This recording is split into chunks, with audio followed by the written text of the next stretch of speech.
There is one thing that every interview answer needs, and there's a specific formula to deliver that answer. And if you do this right, interviewers are going to remember you, they're going to trust you, and they're going to be able to picture you doing the job that they want you to do really, really well. Now, if you get this formula down pat, there will be no need for you to be nervous during interviews, aside from the natural nervousness that comes with every interview, but you will go in feeling confident that you know how to deliver answers in a way that are really going to win the trust of the interviewer. And believe you me, from someone who has done a lot of interviewing and a lot of hiring, trust is the number one reason we decide to hire people. What up, squad? My name is Greg Langstaff. I'm a certified resume strategist and interview coach, and today I'm going to talk you through how to nail every interview answer. So I mentioned that every interview answer needs one thing.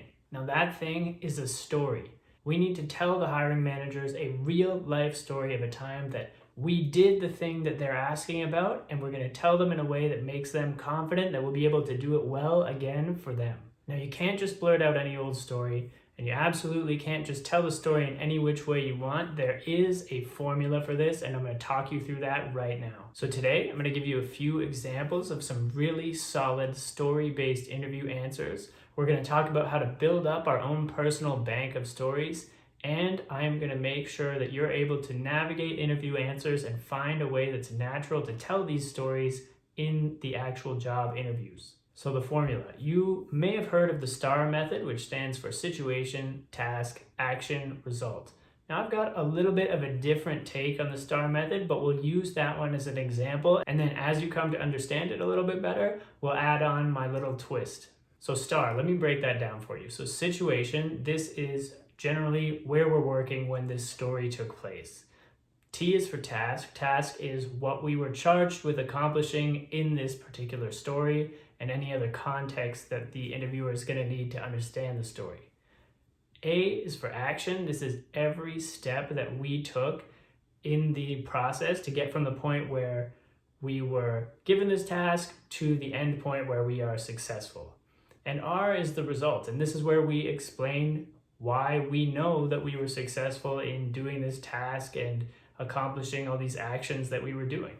And the R is very important because anyone can just list a series of actions, but if you want to make the hiring managers impressed, if you want to get them to trust you, they need to know that your actions lead to successful results because that's what they want you to do for them, of course. So let's do an example. Let's say that the question was, tell us about a time when you resolved a conflict with yourself and a colleague. If we use the STAR method, the answer might sound something like this. When I was a sales rep at Johnny's Jeans, a fellow sales rep and I were in charge of merchandising one of the store windows, and we were having some disagreements on what would be the best way to present our products. So I first suggested we take a 5-minute break. Then when we got back, I asked him to explain his vision a little bit more for me, and I asked some follow-up questions and really understood where he was getting his ideas from.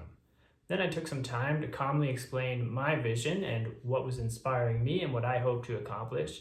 And what happened then is that we really both felt listened to, and we were able to find some common ground between our own visions and come up with a really great display in the window. After this conversation, we presented our display to the manager. He really approved of what we had done, and we saw an increase in foot traffic from passersby that week, largely due to the display that we set up. So that was not too hard, was it? And you'll probably notice that the action portion of that answer took up the majority of my speaking time, and that is on purpose. So when we're going through a STAR method story, a lot of what we're saying are going to be actions. So rather than really thinking of it as the STAR method, we want to think of it as the STAR method, with as many A's as you need to get through your story. Now, STAR method is great, tried, tested, and true. But as I promised, I want to tell you my method, which is a little bit different than the STAR method. We call it the P-STAR method. Now, P in this instance stands for philosophy. So adding the P, or the philosophy, to the beginning of your answer is really helpful for a number of reasons. First, it kind of gives us an opportunity to share our high-level thoughts on how we would approach a situation, how we like to approach a situation. Lets the hiring manager get inside our head a little bit and learn more about our values. And second, it's really useful for transitioning from a question that maybe doesn't initially prompt us to tell a story and helps us to sort of answer their hypothetical situational question and dive into an actual story. And I'll show you how that works in a second. Here's where it gets tricky. The questions, sometimes, yes, they prompt us to tell them a story. You've probably heard questions where they're asking you to tell us about a time when you, etc. Now, in this instance, it's very, very easy, of course, to tell a story. But sometimes they're going to ask you a question that is more like, what would you do if you were facing insert situation? Or how would you insert situation? When these questions come up, it can actually be really tempting to not go to anything concrete at all and just sort of hypothesize and philosophize about how you would deal with the situation or what you think is the best way to manage a team. But if you want to impress them, if you want to add substance to your answers, which of course is very important, you need to get that to a point where you're telling them about a real life situation. And I want to take a moment to just explain what would happen in this situation. So let's say they ask you about how you manage multiple projects at once. Now, in this situation, they didn't necessarily ask us to tell them about a time when we had multiple projects on the going at once. We definitely want to tell them about it. Otherwise, it could sound a little bit like this.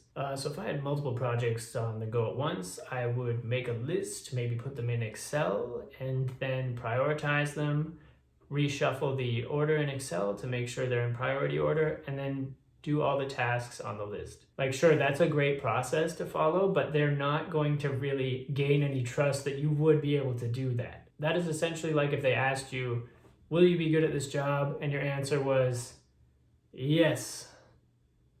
Next question. That's not gonna work, right? So let's try the P-STAR method for the question, how would you balance multiple projects on the go at one time? And here's what it would look like. When I have multiple projects on the go at once, I believe that documenting them and having a system in place for prioritizing, delegating tasks, and communicating with others is essential to getting everything done on time and to the highest quality. For example, when I was the lead of my graphic design team, we would have a huge influx of clients at the beginning of every year. And we would sometimes have 30 to 40 projects on the go at once. To keep all these projects organized, on time, and moving forward, I developed a system where we logged each task and each subtask in our project management tool, Asana. I held 10-minute meetings every morning so our teammates could update each other on the process. And I made sure every teammate was updating their progress in Asana as well so we could see where each other were at in each project. I met one-on-one with my team to make sure that they received any additional support that they needed. And I held weekly calls with each client to make sure they knew where each project was at and so we could ask for any additional information or decisions that they needed to make. Using this combination of technology and communication, each year we were able to get through this rush, completing all projects on time and to the full satisfaction of each of our clients. Now, in terms of how we build up our bank of stories that we are going to tell in interviews, I have a couple of tips for you. First off, when we are going in for an interview, you want to look through the job posting, find each of the things that you think that they'll ask you about doing in this job, and that's pretty easy because they'll have listed all the tasks that you're going to be completing in the job, and try to think of a time in your past experience when you've done each of those things. Those are your stories. Now, if you are seriously job searching right now, and you want to take that job search to the next level, you want to stand out above other candidates, you want to nail every interview, you want to build an eye-catching, standout resume, you want to write cover letters custom to each job without having to put in a ton of time and effort, if you want a LinkedIn profile that is going to blow people's minds and attract recruiters like a magnet, if you want to use networking to your advantage to make sure that people are excited to see your application and that interviewers are already talking about you before you walk in the room, if you want to do all these things to help yourself land a great new job very, very quickly, I could not more highly recommend you check out my Job Search Institute program. It is a step-by-step guide set up very similarly to this YouTube video where it's just me and you talking, but I've got tons of activities, step-by-step examples, and it's all laid out in a nice 5-day video course format. It's going to walk you through each step of the job search process. It's really, really helpful. We've had over 50 people complete this course now. Rave reviews. You can check them all out at the link below. I would love to have you as part of our Job Search Institute community. It is a passion project of mine, and I am so excited to be sharing this with you. I hope to see you in there. Check it out. That's all from me for today. And remember, you deserve a job you love.